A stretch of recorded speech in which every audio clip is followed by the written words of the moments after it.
అగడాలంటున్నావా? రే నాన్న చుచ్చ వస్తే పోయిరా, తర్వాత అర్ధరాత్రి నన్ను లేపి నసపెట్టొద్దు. నిజమే.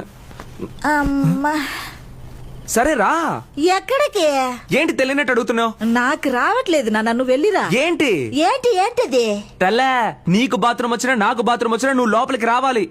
చూసే వాళ్ళు అందరూ తప్పుగా అనుకుంటారా? ఎవ్వరు బయట నుంచి లోపలికి వచ్చి చూడరు. ఒకవేళ చూసినా నేనేం ఫీల్ అవ్వను. ఈ మాటలకేం తక్కువ లేదు. నువ్వు రా, లోపలికి రా. లోపలికి వచ్చి నిలబడు. భయంగా ఉంది. మా ఏంట్రా? ఏదైనా పాట పాడమ్మా. రారా సరస్సుకు రారా. సరస్సుకు రాను, సంపేయడానికే వస్తాను. ఇంకా ఏం పాడమంటావరా? ఏంటి నువ్వు దయ్యం పాట పాడుతున్నావు? దేవుడు పాట పాడొచ్చుగా. సరే పాడతాలే. దుర్గమ్మ అదే దుర్గమ్మ కరుణించి కాపాడారా. దుర్గమ్మ. అది తిరిగి పోసుకో.